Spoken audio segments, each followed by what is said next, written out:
Good afternoon, everyone. My name is Jeff Nowitzki. I'm the UFC's Senior Vice President of Athlete Health and Performance.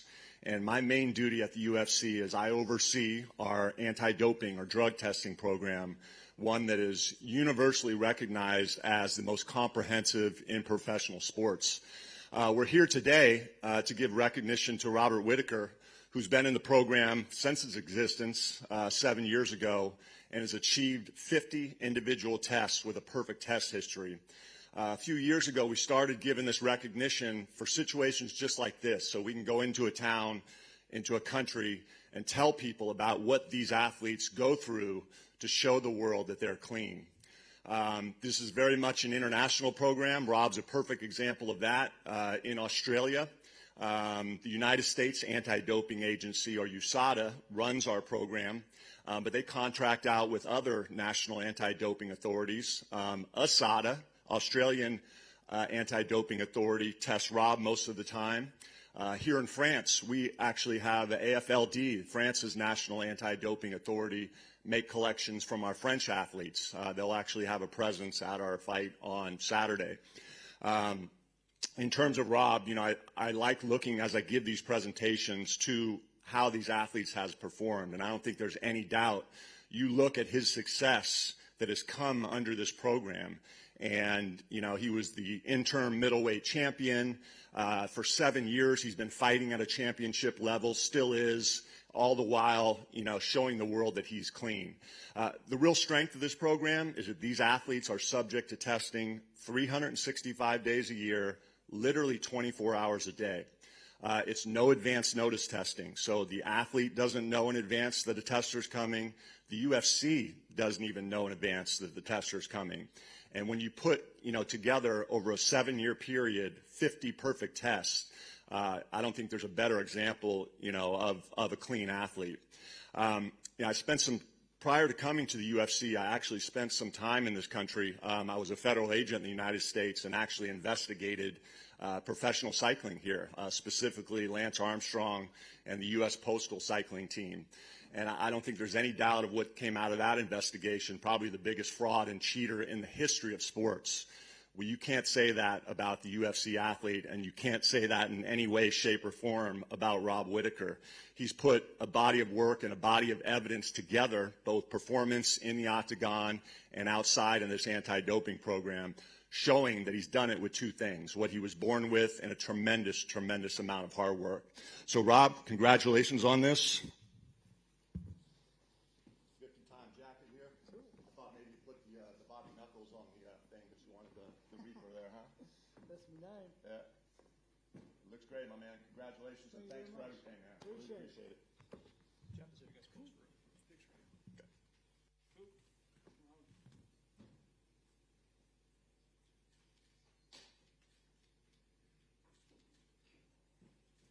Thank you very much, mate. You got it. Rob's going to go up here, but I'll be available after if anyone has any questions about our program. Happy to answer that and any questions you guys may have. Thank you. Thank you, Jeff. Robbie, just 1 second. Let me just square away.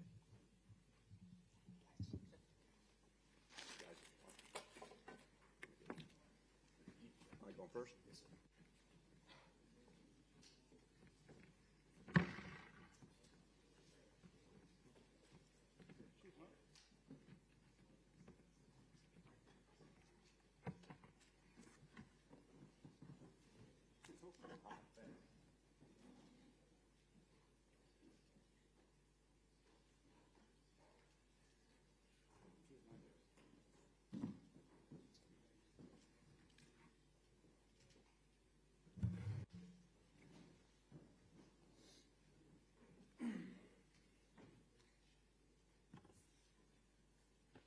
Well, congratulations on the new jacket. I'm curious what that means to you and what it means to your legacy to be able to say, look, 50 tests, no issues. It's just another feather in the cap. My dad always told me if you have to cheat to win, don't play, and I've stuck with that my entire career. It's cool to be recognised for it. I know that over the last couple of years you said, well, I want to start putting this job and its uniqueness to good use and travel the world and fight in places I've never been. So I'm curious how your experience in Paris has been so far. Paddy is beautiful. I absolutely love it. I didn't think it would hit me as hard as it has. Walking the streets and feeling the culture and feeling the history. I like history as well, especially European history. Big fan of Crusader Kings. It's unreal. It's unreal to be here and to witness it. You can see it everywhere. Now, I know neither of you are from here, but Marvin Vettori is a European. Do you feel like you're playing the bad guy role, or do you think you'll have enough fans to smooth that over? No, I'm sure I'll have one or two mates in the crowd screaming for me. Europe's a big place. Sure. I'm pretty sure they all hate each other. So it's I don't think there's a unified front against me. What do you make of Marvin? Not just as a fighter, but as a person. He's a pretty intense guy. Like sometimes he can get wound up. But what do you make of him, and how have your experiences been with him, if any? My experiences with him have been great. Like very amicable. We were going to do a sit down. I don't know I can't remember what it's called. What's it called? We were going to do face to face, and I didn't really know what it was. Didn't know whether I wanted to do it or not. But I ran into him down near the microwaves. He was behind me, of course he is. And I just straight up asked him if he wanted to do it. And he was really cool, and I got a real amicable vibe from him, and we were very friendly. And I started thinking well, if we're not going to be sitting there bad-mouthing each other, then what are we doing? I don't want to just hang out. So I just left that, so if that can get to him, because I think he thinks I stood him up, which I did not. But as a person, I don't know him. He's just the name that was given to me in the contract to fight. He's a dude in the top 5 I haven't beat, and I think beating him looks good. He was in here earlier. He didn't mention that you'd stood him up. So but he did say that he feels he's improving as a fighter and you are not, and that he's hungrier than you are at the moment at this moment in your careers. I'm curious what your take is on that. He's wrong. I think I am improving. I'd like to think. I think there's hard facts to prove that I am improving. I think the wins behind going up is hard evidence that I'm improving. I think the way that second fight with Adesanya went is hard evidence that I'm improving. So I think I'm getting better. All right. As for hunger, I know why I'm in the game. That was a whole big thing I did at another stage. But I know why I'm in the game. I know why I want to win. I know why I want to beat him in particular. I know why I do what I do. And there isn't a doubt in my mind of why I'm getting in there with him on Saturday and why I'm going to leave it all in the octagon. How do you see the fight itself playing out? He said that you won't be able to grapple with him, but you'll probably try. But he doesn't think that's an area of strength for you. How do you see the fight going? Do you think it'll end up in the grapple? Do you think it'll be all over the place? How do you see the fight playing out? He wants to turn it into a dogfight. He wants to turn it into a barroom brawl. That's his fight style. Get up close, push up against fence, box you up, take you down, wear you out. That's what he does. I'm very different. I'm in, out. I hit hard. I hit fast. I'm technically better than him, I believe. I think I'm going to hit him too much. I think I'm going to be too much for him. I think he's underestimating how good I am, how fast I am, how hard I hit, and I think that'll come out on Saturday. You mentioned how hard you hit. You do hit hard, but it seems like he's got a head that's pretty good for taking punches. Do you have to sort of think to yourself, well, I can't just guarantee I'm going to finish him because I've seen other guys like Paulo Costa smack him. I've seen Israel hit him a bunch of times and he just doesn't seem to go anywhere. Is that something you have to take into account? All that means is that I get to hit him more. It's a bonus in some ways. And, I don't know if it's a good thing being able to take that many shots when someone's throwing them. I'm happy though. I'm happy for the challenge. He's got a hard head, and I've been working on me one too. So I look to put that to test. Last one for me. What's the stakes for this fight, right? Obviously, both of you have your history with Israel. Do you kind of, at this stage, have to look at that fight with Alex and think, well, hopefully there's a new champion so I can get this title shot and get back to the belt? Or do you think, well, if I just keep knocking off the contenders, Israel will have to fight me eventually? Yeah, I'm not really thinking about it, to be honest. My calendar only goes up to Saturday. And the only thing that I know is that I'm going to be fighting Vittori on Saturday, and I'm going to leave it all there. I'm going to give him the best Rob Whittaker that anyone's ever seen. I know you said your calendar only goes up to Saturday, but I'm immediately going to ask you something about that. There was talk about a light heavyweight move. How serious are you about contemplating that? I feel like that got taken out of context a little bit and blown out of proportion. It's the only move is up. I could not make it down, and it's something like it's a possibility, but it isn't something that I'm looking towards in the immediate future. Just because I'm doing pretty well in the middleweight division still, as well. The light heavyweight division for me is a one-way move because I'm going to do it properly. I'm going to get all the muscle, get the muscle mass, get the movement right at the heavier weight, all of that jazz. So if I do move up to light heavy, that'll be where my career finishes. Though that's the last destination for moving weights wise. But I'm not really paying too much attention to the movement. There isn't a lot to make me want to do that just yet. And then obviously there is a big middleweight title fight coming up in November. How do you see that playing out with Izzy and Pereira? Yeah, that's an interesting fight. I do think it's going to be a kickboxing fight with small gloves. You've got a rangy, tall defensive striker versus a rangy, tall offensive striker. It's going to be interesting. You know, he's very tall. He's going to have advantages in the striking department that myself did not have because just the distance he can reach and the length of his arms. But I don't know. I'm very interested in it. It's the small gloves is going to be a big variable in that fight compared to the first two fights they had against each other. So, going to wait and see. You know, we saw Francis Ngannou earlier this year surprise a lot of people when he broke out some wrestling. Is there any chance that in that fight you could see Adesanya maybe saying, hey, let's make this a true mixed martial arts contest?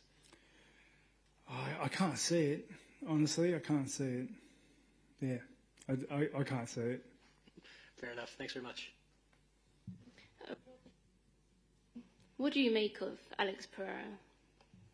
Don't know him. What do you think about his climb through the division? Didn't see it.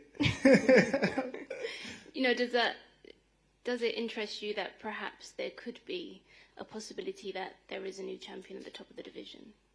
Sorry, what was that? Does it interest you? Does it motivate you, perhaps, to know that there could be, you know, a change of. There could be a new champion at the top of the division. Yeah, not really. Haven't really thought about it really. I try not to pay too much attention to the movements and machinations of the division. It kind of does whatever it wants, and it's something I can't control. That's for sure. So I'm just keeping my head down, focusing on things that I can control, which is showing up on Saturday. And you mentioned about the improvements that you've made, and you said you could see it in your past performance. Can you talk a little bit about the improvements that you have been making and what we can expect to see on Saturday? I'd like to think I'm a little bit faster, a little bit stronger. I like to think I've got the weight cut and the rehydration, refueling process a little bit better. I'm a little bit happier. I have a little bit more experience. I just feel holistically better, and that's inside the octagon and outside the octagon. I just feel like I've really hit a real fine form of balance in a lot of different aspects, and it's all kind of just coming together. And of course you were supposed to fight Marvin back in Singapore, but that couldn't go to plan. Can you talk a little bit about why that couldn't go to plan that time, and do you feel that perhaps this time around in France it's worked out better for you? It's worked out better in the sense that I get to go to France. Really, really, really cool. I tried coming to Europe to fight in Europe years ago before the pandemic with Till, but finally made it. Very, very happy because being an international fighter, one of the best things is fighting internationally. So I'm glad it gets to live up to that. In terms of the the fight in Singapore, I would have loved to have fought there. I still went there as a guest fighter. It was amazing and electric. It's an amazing place as well. But it just, the injury, I had the injury before the Adesanya fight and it just dragged on. The fight didn't make it any better. And, it just didn't heal in time. So I did the right thing, pushed the fight back, and here we are. Thank you. Hey, Rob. Over here. Just a quick question. With you being from the same continent as Tai Tuivasa, is there a connection between you two in this experience of UFC Paris, as it's the first time in here? Are you talking and sharing your both experience? No, not really. Like we're not really sitting down chatting about what's going on. I don't know about him, but I'm cutting weight, and the last thing I want to do is sit down and have a cuppa with someone, just reminiscing about what we've done in the week. It's no, we're really close. We're friends. It's the best I've seen him, which is good to see. Yeah, Paris is. Everything you're saying, I've done with my wife, not so much Thai. And did you got some French fan love when you were walking in the streets for the UFC this week? I haven't left the room too much this week. Oh, yeah? This week is cut week, so the calories are kind of low. Everything is just very much by the number. It's just. Yeah, it's different. I'm in work mode now. I just stay in the room, head down, make the weight, then I'll eat some food and relax a little bit. But the times that I did leave last week, that is, I got some fan love. I got some people that wanted photos with me, and it was cool. It was a trip to see that I have fans so far away from home, and it was really cool. And have you got a message for the French fans just to preview your performance on Saturday? Yeah, just to all my French fans, I hope you pay attention to my fight. It's going to be, honestly, I do believe you're going to get the best Rob Whittaker, and I believe the best Rob Whittaker beats the best Vettori. So that's what I look to bring on Saturday. You have a beautiful country, and I'm enjoying it. Thank you, Rob. Good luck. Yeah. Well, your opponent spoke about your progress as a fighter and development, and he didn't think you grew a lot. But if you turn it around, do you think that he developed himself positively in the last couple of fights? Hold on, what did you say about the grow? Did he say I didn't grow? He said that he grew and that you're. Oh, he grew and I did not grow. Yeah. So the question is, what do you think about his skill set? Do you think that he grown or? Oh, I think, yeah, he's.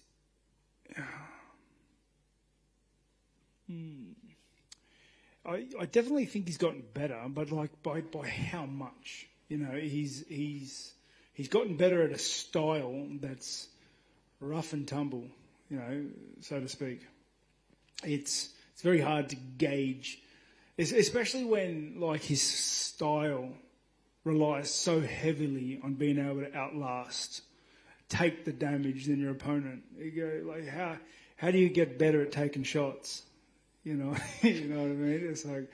It's not that that's all he does, but I do think he's gotten better. It'd be crazy for him not to have gotten better. That's what everyone in the sport at the higher end of the division has to do, because everyone below us is hungry and wants to take our spot. So you have to stay ahead of the game. You have to keep evolving. You have to keep getting better. I believe I've gotten better. I believe he's gotten better. I believe that I'm better than him. That's more or less it. Last question. After this fight, are you planning to go around Europe and visit other countries and cities? Yes, to an extent. So I got another day here in Paris, which I'm going to get revenge on every bakery I walked past on the whole last week that I was walking down Bercy Village. It's just the smells are killing me. I'm going to go down there and run havoc, and then I'm heading to London for 3 days to just soak that in. Then I got to head home. I've left my 3 young kids with my grandparents, and I think by the end of this stint they're going to be a little weathered. So I got to head home. Thanks. So easy. Thanks, guys.